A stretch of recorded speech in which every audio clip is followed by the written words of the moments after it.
ఎవరిది రచన అది? నేను ఎవరో మళ్ళీ చూద్దాం, పర్వాలేదు. కానీ నేనేం చెప్పబోతున్నానంటే, బాల్యం అలా గడిస్తే ఏమవుతుందంటే అది ఫౌండేషన్. తాటి చెట్లు, తాటి తేగలు, తాటికాయలు తెచ్చి కాల్చుకోవడాలు, ఆ? ఆ, చెరుకు ట్రాక్టర్ వెనకాల, చెరుకు బండి వెనకాల లాగేయటం, తర్వాత దొంగగా పచ్చి మామిడికాయలు ఉంటాయి కదా, చెట్లు కోసేయడం. ఎక్కేయడం, గోడలు ఎక్కేయడం, ఉసిరికాయలకి ఉప్పు పట్టుకుపోయి అవి ఇలా అనేసి, అది ఉసిరి చెట్టు పెద్ద బలం ఉండదు కదా, ఇలా అనేస్తే రాలిపోతాయి. అవును, ఇవన్నీ ఎంత మంచి మెమరీస్. అవును. ఇప్పుడు కాలం పిల్లలకి ఏమున్నాయి?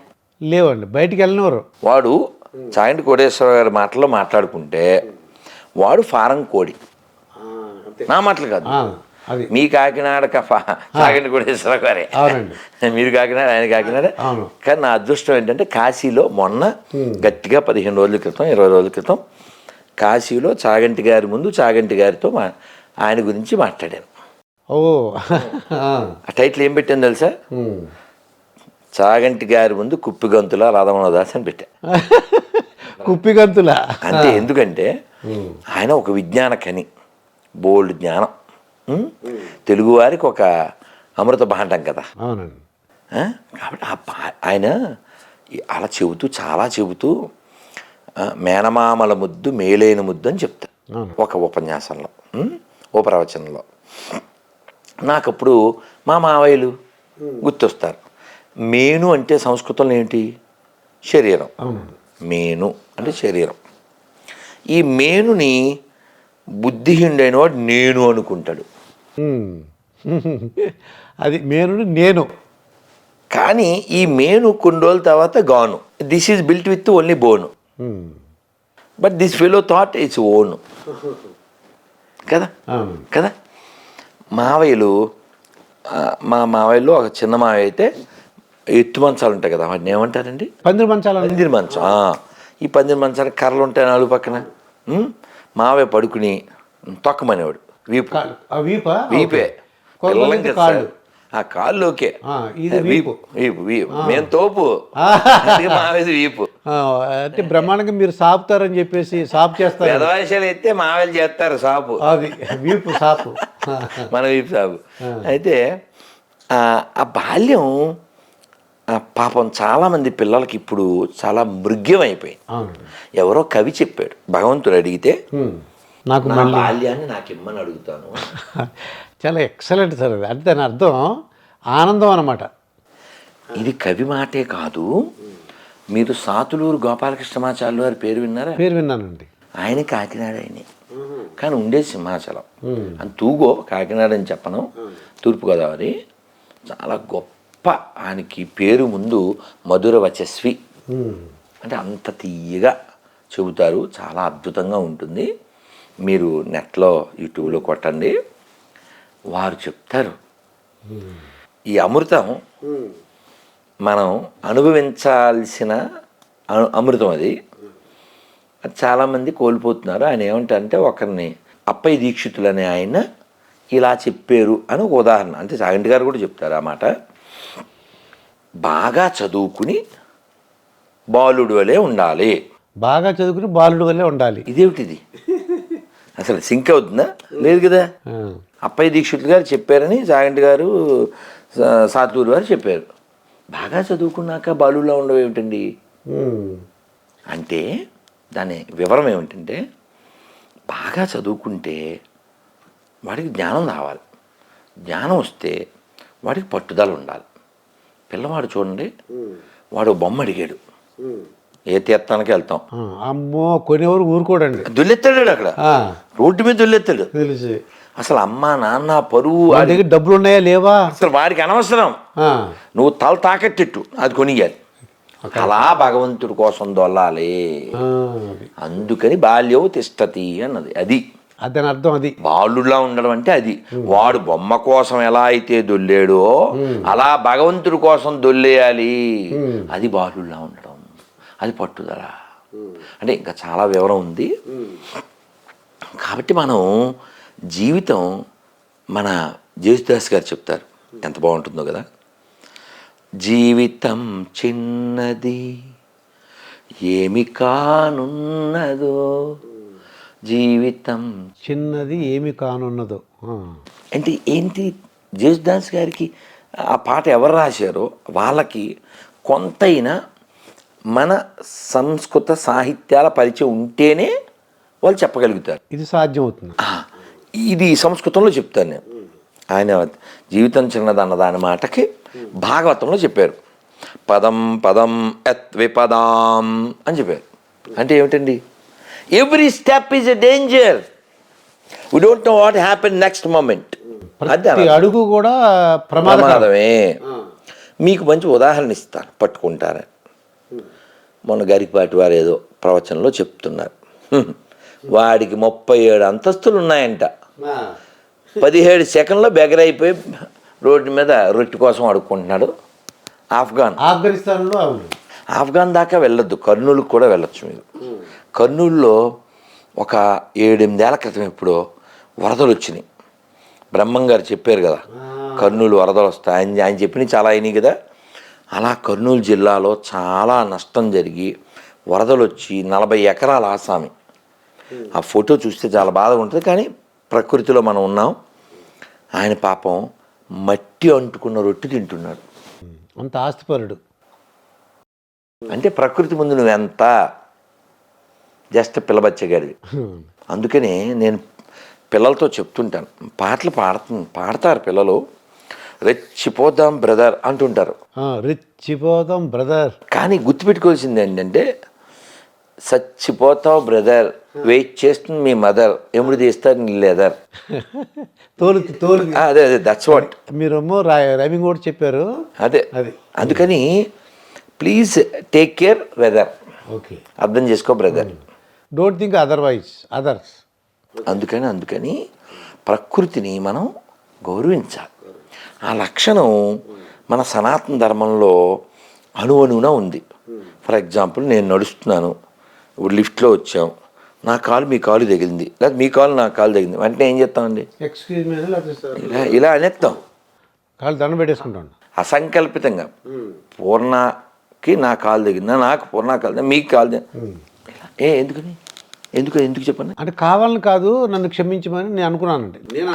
అది కొంత, కానీ అందులో ఇంకా బ్రాడ్ ఆత్మలు కానీ ఇంకా అంటే మీకు నిన్న పిల్లలతో చెప్పిన ఉదాహరణ, శాస్త్రంలో చైతన్య చరితామృతం అనే పుస్తకం ఉంది, మీరు వీలైతే చదవండి. ఒక 7-8 వాల్యూమ్స్ 9 ఉంటాయి, మన అబిడ్స్లో ఇస్కాన్లో దొరుకుతుంది. అందులో ఒక ఆయన పేరు గోవింద, ఆయన గురువుగారి సేవ చేయడానికి వచ్చాడు. గురువుగారు అప్పటికి నిద్రపోతున్నారు, కాళ్ళు నొక్కాడు. గురువుగారు నిద్ర లేచాక ఇలా తిరిగితే ఇతను ఇటువైపు ఉన్నాడు. ఏంది ఆయన ఇక్కడ ఉన్నామంటే, మీకు కాళ్ళు నొక్కడానికి వచ్చాను గురుగారు. మరి నేను నిద్రపోయాను కదా, నువ్వు వెళ్ళిపోవచ్చు కదా అన్నారు. అంటే మీరు ఈ గుమ్మానికి అడ్డంగా ఉన్నారు కదండి, మరి మిమ్మల్ని దాటి వెళ్ళలేను కదా అన్నాడు. నువ్వు లోపలికి ఎలా వచ్చావు అన్నారు. మరి మంచిగా వచ్చినాయి, మిమ్మల్ని దాటే వచ్చాను అన్నాడు. మరి ఇప్పుడు దాటడం తప్పని ఇప్పుడు చెప్తున్నావు, అందుకని వెళ్ళలేదు, ఇక్కడే కూర్చున్నా అన్నావు. మరి ఎలా ఇందాక వచ్చింది నువ్వు అలా దాటుకునే కదా. అతను ఏమన్నా అంటే, ఈ గోవింద్ అనే అతను, ఒక మనిషిని అలా దాటకూడదు కదా, ప్రతి జీవిలో పరమాత్మ ఉంటాడు కదా, పాపం కదా లెక్చర్ ఇచ్చారు. ఈ లెక్చర్ మరి వచ్చేప్పుడు ఏమైంది అన్నారు ఆయన.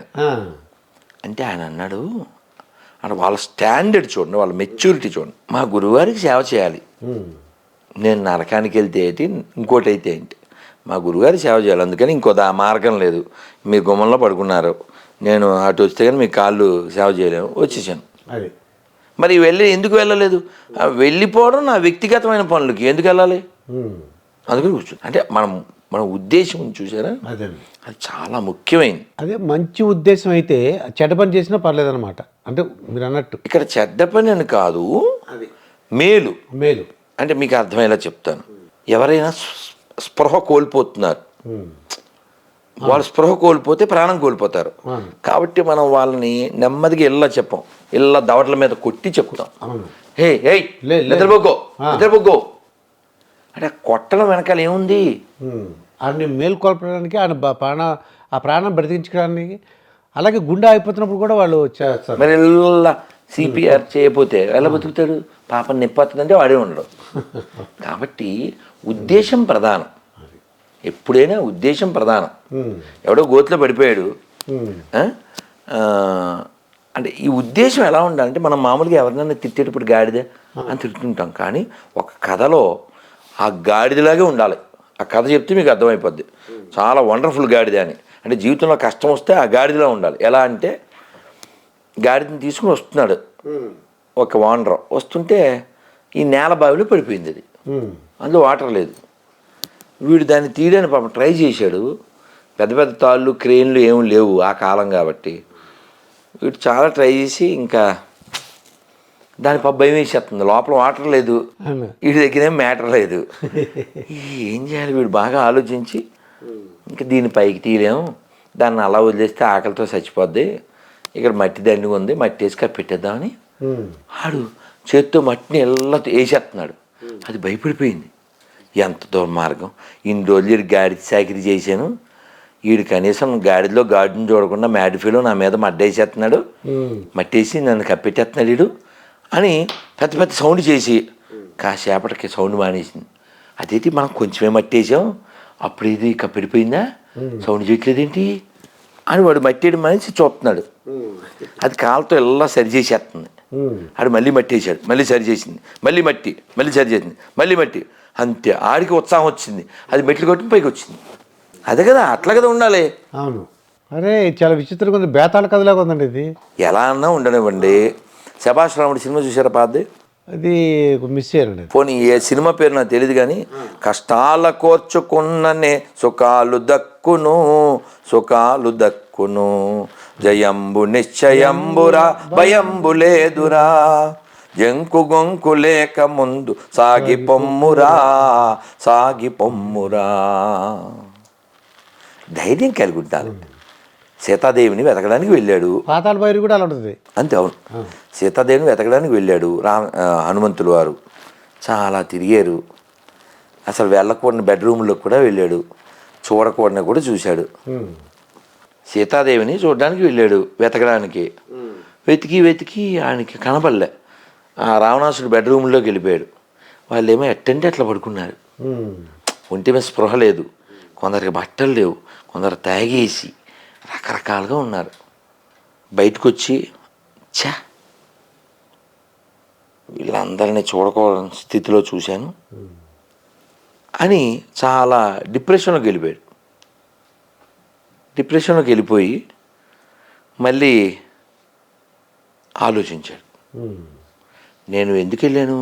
అమ్మని వెతికే ప్రక్రియ. ఇప్పుడు మీరు ఒక కుందేలు తప్పిపోయిందండి, ఎక్కడ వెతకాలి? కుందేళ్లలోనే వెతకాలి, పాముల్లో వెతకూడదుగా. స్త్రీ, సీతాదేవి ఒక స్త్రీ, స్త్రీ వెతకాలంటే స్త్రీలలోనే వెతకాలి. అలా ఐ డిడ్ మై డ్యూటీ అని వాయుదేవుడు వాళ్ళ తండ్రికి రాముడికి దండం పెట్టి, సూర్యుడికి వాళ్ళ గురువు గారికి దండం పెట్టి, నా దోషం ఏమీ లేదు, వాళ్ళంతా నా తల్లులతో సమానమని దండం పెట్టాడు. సో హనుమంతుడు ఒక ఆదర్శం కదా. స్వామి వివేకానంద కూడా చాలా చెప్తారు, ఆ హనుమంతుడు ఆదర్శ పురుషుడు. అలా మనకి ఆయన హనుమంతుడు వెళ్ళేటప్పుడు లంకకి ప్రయాణం అయినప్పుడు ఫస్ట్ ఎవరు వస్తారు? మైనాకుడు వస్తాడు. కొంచెం టిఫిన్ స్నాక్స్ అంటాడు, కొంచెం రెస్ట్ తీసుకోమంటాడండి. అదే కొద్దిగా ఉండు, చాలాసేపు దూరం ప్రయాణించే కదా, కొద్దిగా స్నాక్స్ టీ కాఫీ అని. ఆయన ఏం చేస్తాడు తెలుసా? ఈ సుందరకాండలో ఇలా టచ్ చేస్తాడు అంతే. ఆ పండ్లు అవి ఇలా ఇలా అంటే ఊరికి అలా ఇలా అలా టచ్ చేస్తాడు అంతే, అంటే తిన్నట్టు. అది ఇప్పుడు అక్కడ నువ్వు తొక్కలు వచ్చుకుని ఆ పండ్లు అవి తింటా కూర్చుంటే అక్కడ సుగ్రీవుడు తొక్క తీసేస్తాడు. 1 మంత్ టైం ఇచ్చాడు వాళ్ళందరికీ, మీరు వచ్చి రిపోర్ట్ ఇవ్వండి సీతాదేవి గురించి. లేదు ఎలాగ దొరకలేదని రిపోర్ట్ ఇవ్వడం మానేశారా, మీరు ఎక్కడుంటే అక్కడ వచ్చి వేసేస్తా అని చెప్పాడు. కానీ ఇక్కడ విషయం, రాముడు ఎంతో నమ్మి ఆ ఉంగరం ఇచ్చాడు. ఎవరిని? ఇన్ని కోట్ల మంది వానరులు ఉంటే ఎవరిని నమ్మాడు? ఆంజనేయ స్వామినే నమ్మారు. మరి నిలబెట్టుకోవాలిగా, ఆయన నిలబెట్టుకున్నాడుగా. అందుకే ఎప్పుడు కూడా మాట్లాడుకుంటున్నావు. అందుకని నువ్వు మాట్లాడకూడదు, నీ సక్సెస్ మాట్లాడాలంటారు. నేను కొద్దిగా మీ టీచర్ గురించి అంటే మీ జనరల్గా as a teacher, as a principal నేను ఏమన్నానంటే నా స్టూడెంట్స్ అంతా కూడా కాదు ఒక ఐఏఎస్ ఆఫీసర్లు ఐపీఎస్ ఆఫీసర్లు అవ్వాలనుకున్నాను. తీరా చూస్తే మీరు ఎలా అయ్యారు, మిమ్మల్ని చూసి టీచర్లు ఏమన్నారని. అంటే నేను అప్పుడు పాడేవాడిని, ఇప్పుడు పాడేవాడిని.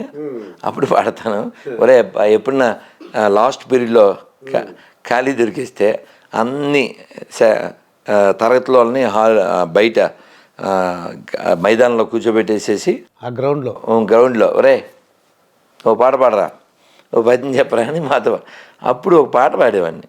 మాకు శర్మ గారు టీచర్ గారు, చలపతి మాస్టారు, అన్నపూర్ణ మాస్టారు, అలాగే ఈరోజు చక్కగా వాళ్ళ పేర్లు చెప్పిస్తున్నాను మీ చేత, నా టీచర్ల పేరు. అలాగే మేరీ టీచర్ ఉండేది, అలాగే ఇంకొక లేడీ టీచరు, ఆవిడ పేరు మళ్ళీ గుర్తొస్తుంది, ఆవిడ ఆంజనేయులు మాస్టరు.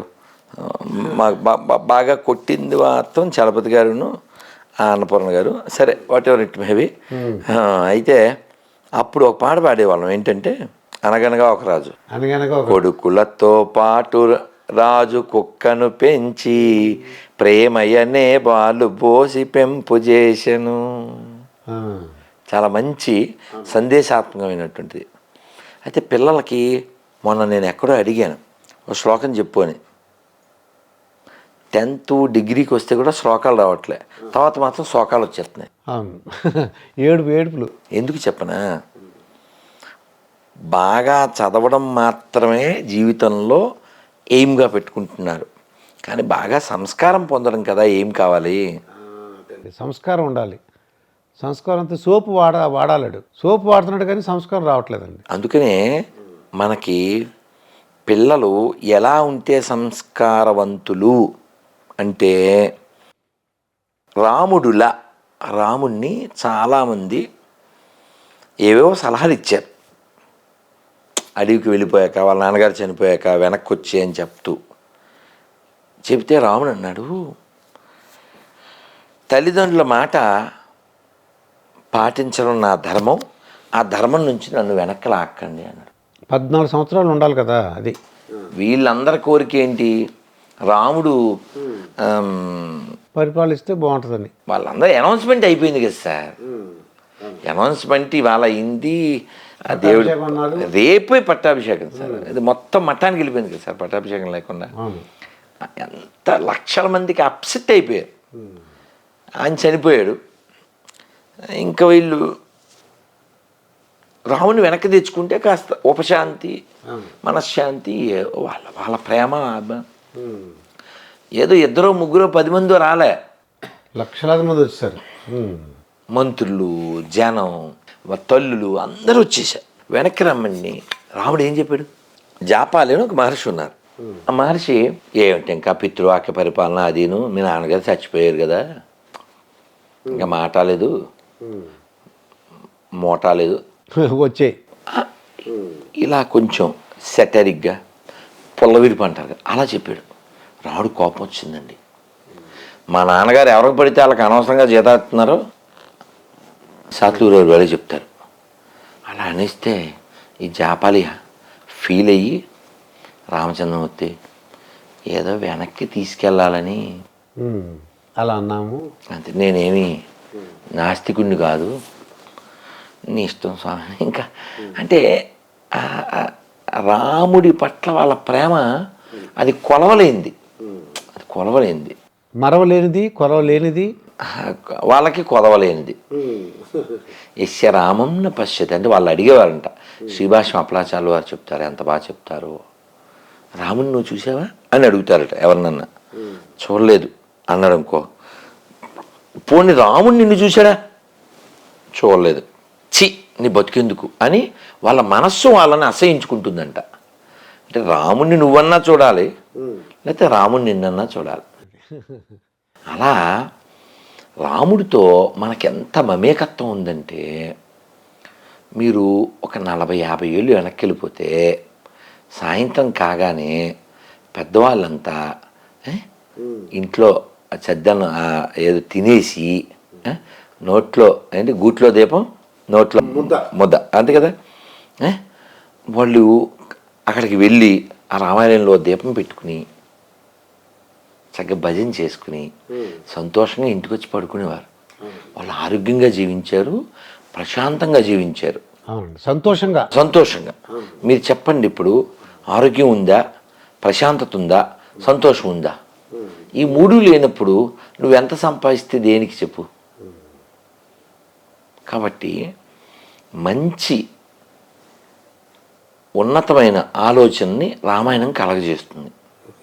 అందుకనే మన కాకినాడ శ్రీపీఠంలో ఒక పాట పాడించాను, అందులో ఒక్క చరణం చెప్తాను. మా శ్రీపేట వెళ్ళారు అయితే, పిఠాపురం రోడ్లో ఉందండి. అద్భుతంగా జరిగింది. అసలు ఎంత బాగా జరిగిందంటే మా తల్లులందరికీ మనం మొక్కాలి. ఒకే డ్రెస్ వేసుకున్నారండి అందరు కూడా, యూనిఫామ్. అది అందరు యూనిఫాము, శ్రీపీఠం అని రాసి ఉంటుంది ఆ పీఠందే. ఎంత మా తల్లులకి మొక్కాలండి, వేల మంది. వాళ్ళందరితో పాట పాడించాను. అది 4 చరణాలు ఒకటి చెప్తున్నా. రాముని కన్నా భారతి నీది, సీతను గన్నా పవిత్ర భూమి, ఆంజనేయుడు లక్ష్మణ భరతులు ఆదర్శమ్ములు నీకురా, ఆ చందార్కం ఆదర్శం బది రామాయణమని చాటాలోయ్, రఘురాముని చరితం నాదనవోయ్, మనదేనోయ్ భారతదేశం మనదేనోయ్. సార్ చాలా సంతోషం. నెక్స్ట్కి వెళ్ళండి. ఇంకెలా మీకు